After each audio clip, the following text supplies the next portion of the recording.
everybody, welcome back. So today we're going to be having a look at polymer clay.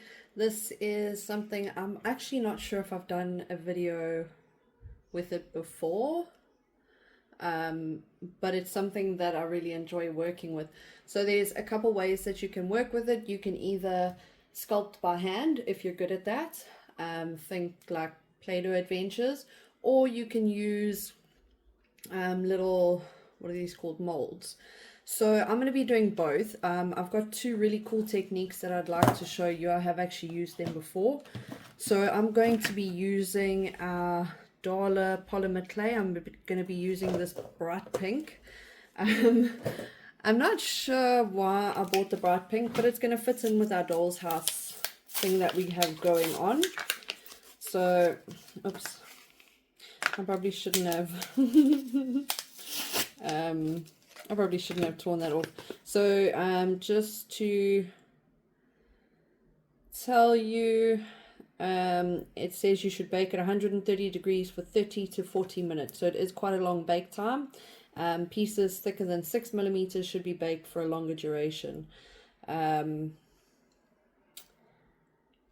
What else? Okay, so there's multiple things that you can do here. You can do the good old sorry, let me just get. So you can do the good old press stick method, which is to just warm it in your hands, or you can actually get a Play-Doh softener / conditioner, whichever one's going to work best for you. So we're going to obviously work with our hands because I don't have a softener / conditioner. Okay, so I am doing what you shouldn't be doing, and that is cutting it with my scissors because I don't know where my knife is, and it's now all over everything, which is fun. So much fun.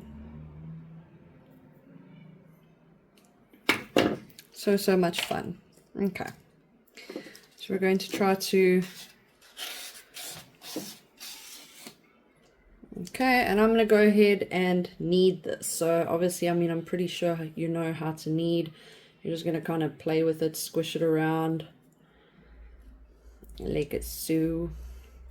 And you're going to have to do that until it is soft, and try not to mess it everywhere.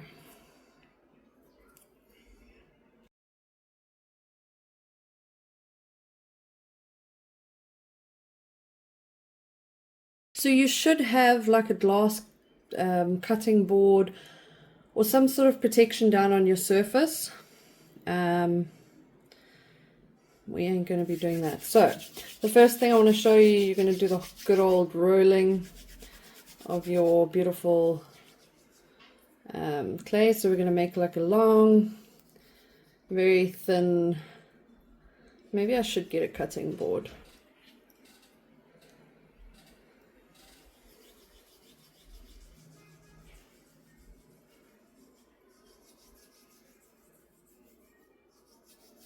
Okay, I'm going to get a cutting board. Okay, I got my cutting board because it just makes it easier for me. So you can see I'm kind of sliding down as I go. This is just a method that I found works. And you're going to want to get this pretty thin.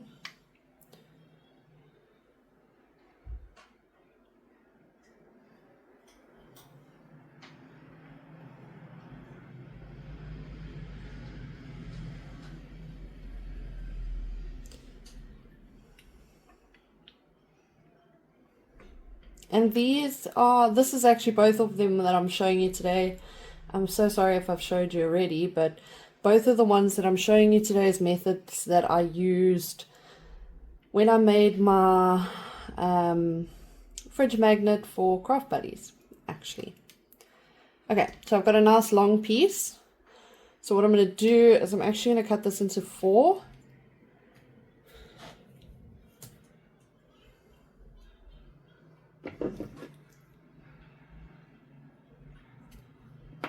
I mean, you could even cut it into 2, so let's do 4 just for the sake of doing the right thing.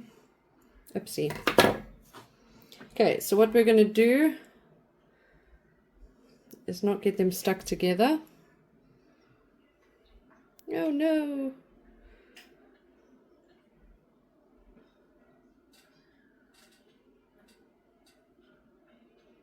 Okay, so we're going to want them together on one end, like so. And we're going to twist. So we are twisting outwards for this one. Oh, I hope I don't break it.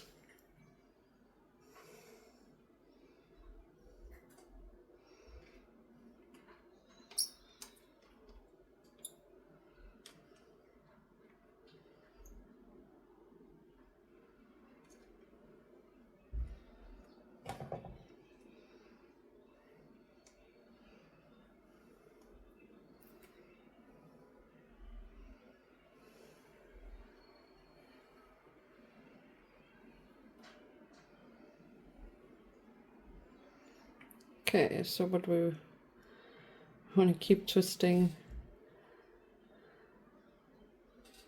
and you can see what it gives us. It gives us like a knitted thing. So now with the other one, we actually need this to be the opposite way. Now I think I wasn't supposed to twist it too tight.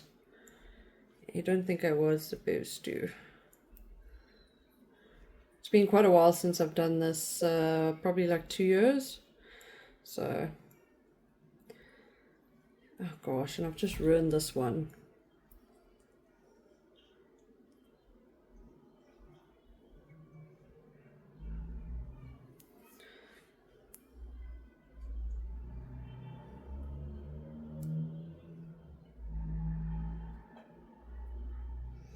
So you can see I'm kind of, this one I'm going to do looser because I kind of think that's what I was supposed to do. I'm not sure. We'll try, I think it was looser. Something like that. Okay. Obviously we don't need that little endy bit.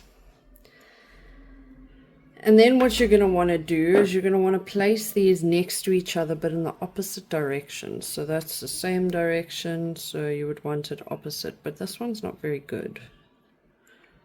So let's do it like this. So we would chop it and we would have it opposite. That looks the same.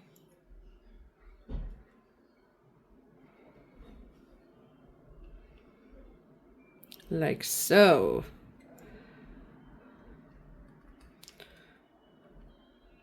And you're going to keep going like that, and what you're going to get, and I don't know if you can see it yet, is actually a knitted pattern. That's what that's going to give you. So to do a knitted pattern, you take two pieces, you twist them together, and then you alternate them. So I'm just going to show you again.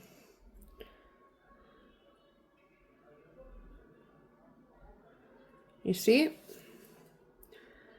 So there is your knitted pattern coming together. Obviously mine's rough because I'm not saving this one. I just want to show you these two little methods that I've learned.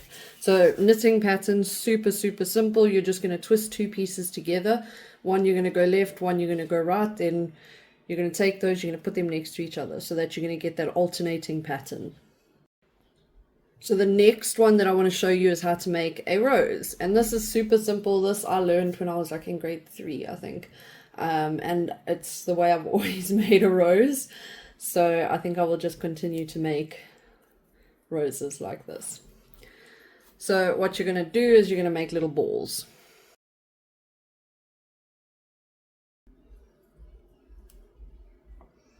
Okay, so one of your little balls is going to be the center of your rose.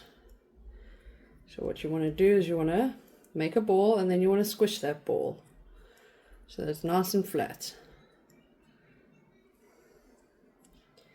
Obviously the thinner the better because you're just going to get a better result with that. Oopsie. And then all you're going to do is you're going to take it and you're going to roll it inwards like so. You see? And there you have the start of your rose. Then you're going to take little balls. So you can do this with a half. So it doesn't need to be a whole ball. Oopsie, I'm squishing our rose.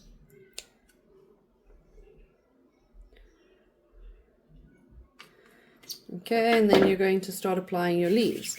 And how do you or your petals. And how do you make your petals? The same way. A ball, flatten the ball, like so. And then apply that ball. So what we usually do, or what I usually do, is I do half ones for the center bit and then full ones for the outside. So we'd cut this in half.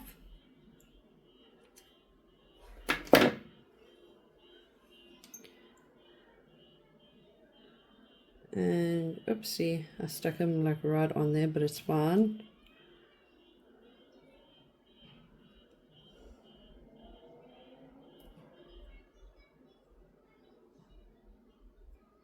And I overlap them slightly so you can see our rose is actually becoming a rose. And you can gauge as well if your ball is way too small. Obviously you're not going to make 2 petals out of this tiny little ball.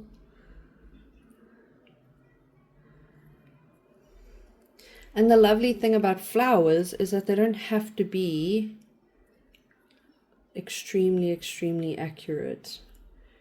You can you see that? It's coming together. So I'm obviously, again, I'm not going to be using this one because if I was, it would be much smaller. So I'm not going to put too much effort into it. I'm just going to make like a general rose just so you can see. Because those are like 2 super easy methods, and it can literally make anybody feel like they know what they're doing. Made me feel like I knew what I was doing.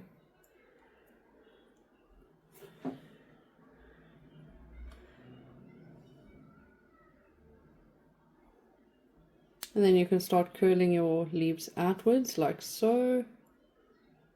And then your next one, and your next one, and your next one until you're all the way around. Super simple to make a rose. Okay, now for the part that we are going to be using. So we are going to be making a photo frame for our doll's house bedroom. And to do this, we are going to be using a mold.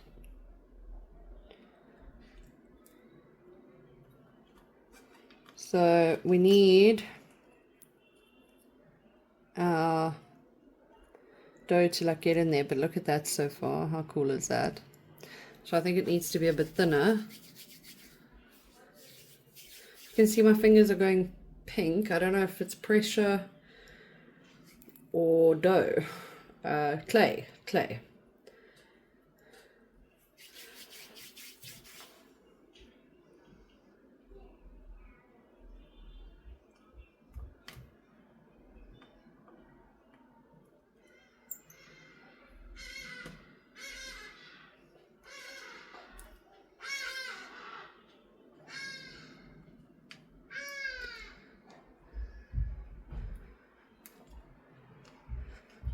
Oopsie. So this is a lot more difficult because it comes out like when you, so you got to adjust the way that you do it, I guess.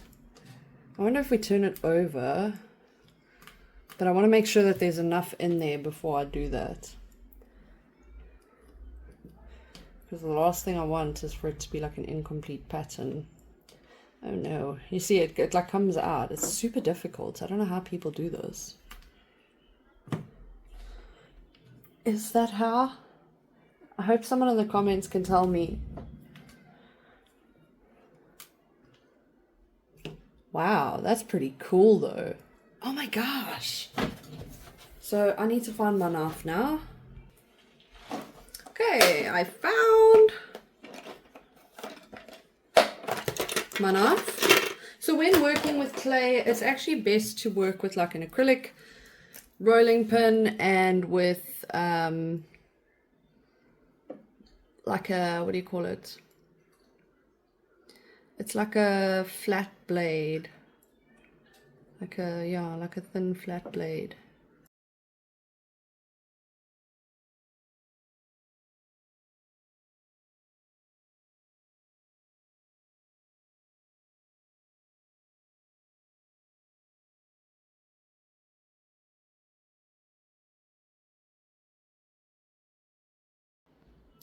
So I'm killing myself over here, and I just realized it doesn't even matter if it has the centerpiece, because I can just fill it. So that's great. Just great.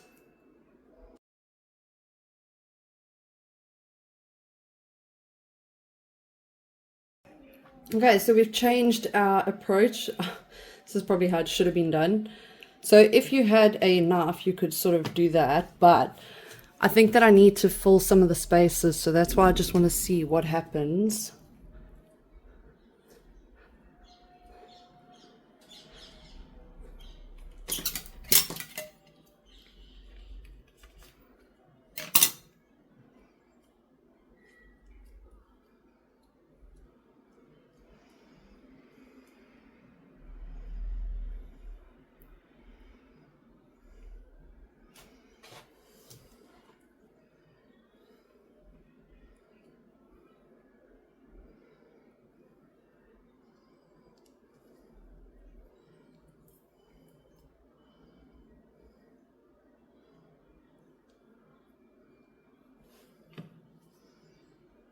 That works. That works for our doll's house. So what I'm going to do is I'm going to stick this onto a baking tray, and I'm going to bake it. But first, I do want to add some pizzazz. Okay, so I have some holographic powder.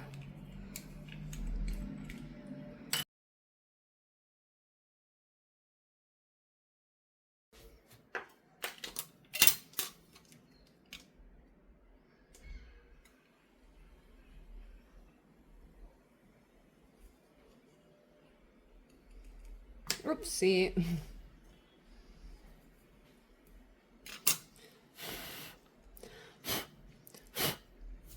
And then we have it ready to go in the oven. I know that was a long process, but still. Still, it's fun. It's always fun.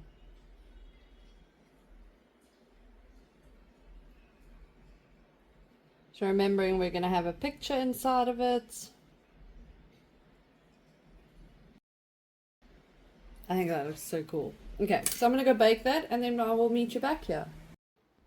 Okay, so I have baked it, and what I've done is I've just taken this sort of goldy glitter. What is this? This is like a copper. And I've just spread it all over there. So initially my idea was that I wanted to do a mirror, but now I'm kind of going for like this rustic vibe. Yeah, hopefully you'll understand more of my vision once I get going. So remembering that one of the rooms in the doll's house does have pink, and my daughter loves pink, so I think the idea is to go with a lot of pink. So I'm going to be using, just to show you, I made this out of clay as well. Let's get some focus for you. It's quite a pretty like holographic blue on top. I've got one with a holographic blue and one with a holographic purple. Ugh. So this is Dollar Jewel Bond, and that is what I'm using. I just want to, I don't want it all smushing out the sides. Just on the back it's fine. So we're just going to have that like so. In there.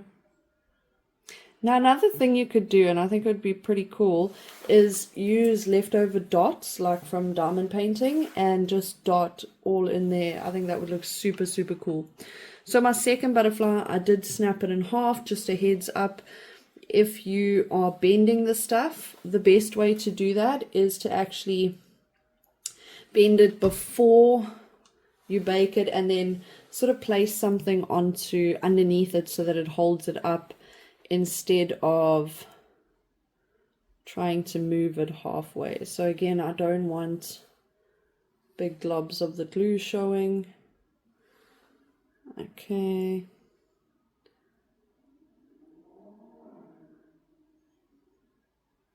So this one I did want like that, if that makes sense. So I think that the best way to achieve that is probably by sticking it here.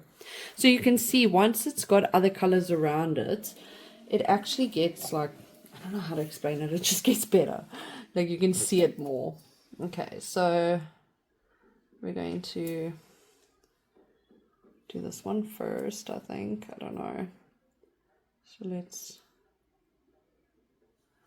I'm hoping to fix it. I don't want to make a new one, to be honest, because I love this.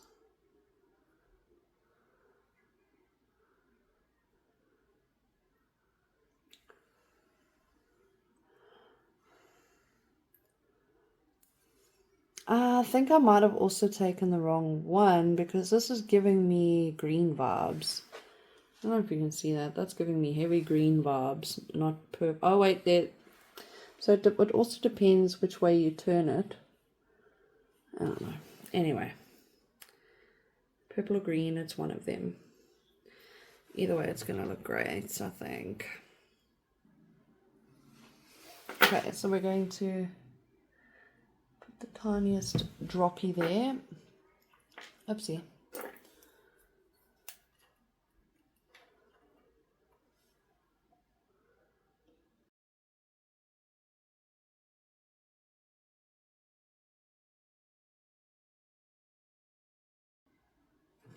Okay, so I do need this to dry. But how cute is that? It's like a little rustic butterfly photo frame. I think it's super cute. So I'm just going to keep nudging this together so we don't see the break in it, because that was my bad. But I love that. I think that's so cute. And it was simple, okay? I know it looked like it was difficult, but it was super simple. So I think my point is, especially if you are a dollhouse mom, polymer clay is amazing to do like dollhouse things. You can also obviously do earrings, necklaces. Like, I think the only limit is your imagination. Pretty much the same with everything. I'm super stoked with how this has turned out, and I actually can't wait to go and put it in the doll's house. So I am going to wait for it to dry. Once it's dry, I'm going to put it up in the doll's house, and I'm going to take a picture for you. Thank you so much for watching, and I can't wait to see you again soon.